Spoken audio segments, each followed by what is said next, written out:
হে everyone, আমি খুব ভীতু। ছোটোবেলা থেকেই ঝামেলা থেকে অনেক দূরে, full clean image, no dirty past and all. But is that worth it? The answer is complicated. এর জন্য আমি ফিজিক্যালি তো সবসময় ওকেই ছিলাম, বাট মেন্টালি না।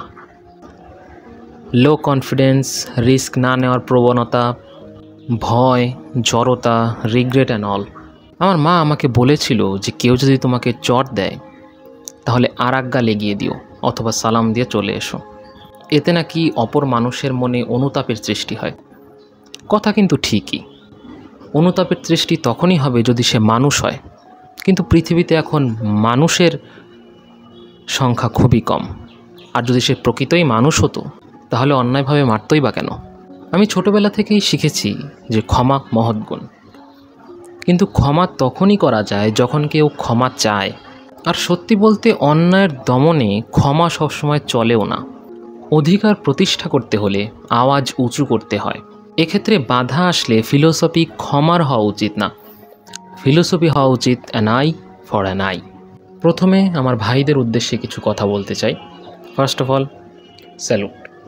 52 আন্দোলনের কথা শোনার সময় আমরা রফিক, বরকত, সালাম, জব্বারের কাহিনীতে শুনেছি যে তারা গুলির সামনে বুক পেতে দিত, তারা আমাদের রিয়েল হিরো, আমরা তাদের ভুলব না। কিন্তু সত্যি কথা বলতে কি, তারা সব সময় আমাদের মাথায় ছিল, কারণ সেই সময়ের পরিস্থিতি আমরা দেখছি না, বুঝতেও পারছি না, আর রিলেট তো করতেই পারছি না। কিন্তু আপনাদের কথা আমাদের মাথায় না, আমাদের বুকে থাকবে সব সময়ের জন্য। আপনারা আমাদের হিরো। স্যালুট। এবার একটু অপর পক্ষের কথা বলা যাক। ভাইয়েরা আমার, আপনারা যা করছেন তা ঠিক কেন করছেন? আপনারা দয়া করে একটু বসুন, একটু শান্ত হন, একটু ভাবুন যে আপনি কিসের জন্য কি করছেন। যা করছেন আর যা পাচ্ছেন তার মূল্য কি সমান? দয়া করে ছোট পরিসরে ভাববেন না। আপনার সন্তানের জন্য ভাবুন, আপনার পরিবারের জন্য ভাবুন। আপনার কথা উঠলে তারা যেন লজ্জিত না হয়, তাদের জন্য গর্ব হন, লজ্জা হবেন না। রইল কথা সাংবাদিকদের।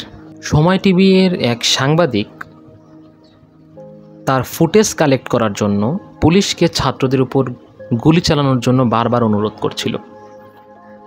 এখন এই বিষয়ের উপর আমার কিছু বলার নেই। মনুষ্যত্বের ইতিহাসে এমন কিছু আমি দেখিনি কখনো। So I am speechless. Now, মাননীয় প্রধানমন্ত্রী, আপনার একটি বক্তব্য থেকেই এত কিছু হচ্ছে। ছাত্ররা নিজেদেরকে আন্দোলনের সময় রাজাকার বলে আখ্যায়িত করছে, যদিও তাদের মিনিংটা সম্পূর্ণই আলাদা, যেটা হয়তো আপনারা ধরতে পারছেন না। আমি লক্ষ্য করলাম যে কিছু বুদ্ধিজীবী ওনারা এসে ব্যাখ্যা করছিলেন যে প্রধানমন্ত্রী আসলে সেটা বোঝানোর চেষ্টা করেননি।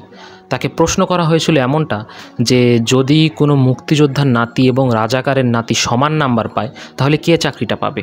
তো তিনি বলেছিলেন যে মুক্তিযোদ্ধার নাতি অবশ্যই পাবে, রাজাকারের নাতিকে তো চাকরি দেবেন না। যদি এটাই আপনার কথার অর্থ হয়ে থাকে তাহলে আমি একটা কথা বলতে চাই যে নূহ নবীর ঘরে কাফেরের জন্ম হয়েছে, আবার কাফেরের ঘরে ইব্রাহিম আলাইসাল্লামের জন্ম হয়েছে। মুক্তিযোদ্ধারা কষ্ট করেছে, তাদের সুবিধা দিন, তাদেরকে সর্বাত্মকভাবে সাহায্য করুন। রাজাকাররা অন্যায় করেছে, তাদের শাস্তি দিন, তাদের বিরুদ্ধে অবস্থান গ্রহণ করুন। কিন্তু তাদের পরের প্রজন্মের সাথে এমন বৈষম্য কেন? তারা তো কোনো অন্যায় বা ভালো কাজ এক্সট্রা করে করেনি। তাদের সন্তান অবধিও এই ফ্যাসিলিটিটা মানা যায়, কিন্তু তাদের নাতির সাথে এরকম বৈষম্য হচ্ছে।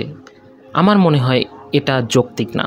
তাদের ভিতরে এরকম গ্রুপিং না করে আমাদেরকে মেধার জোরেই সামনের দিকে আগানো উচিত। আর আমি ভিডিও শেষ করতে চাই একটা লেখার কিছু লাইন বলে। ইন্টারমিডিয়েটের বাংলা বইয়ে একটা লেখা আছে, লেখাটি লিখেছেন বঙ্গবন্ধু শেখ মুজিবুর রহমান। এর শিরোনাম হলো 52 দিনগুলো। এটা আমার বেশ পছন্দের একটি লেখা ছিল। এখানে উনি 52 সময় তার সাথে কী ঘটনা ঘটেছে এই আত্মজীবনীটি তুলে ধরেছেন। এখানে উনি একটা লাইনে লিখেছেন, মানুষের যখন পতন আসে তখন তার পদে পদে ভুল হতে থাকে।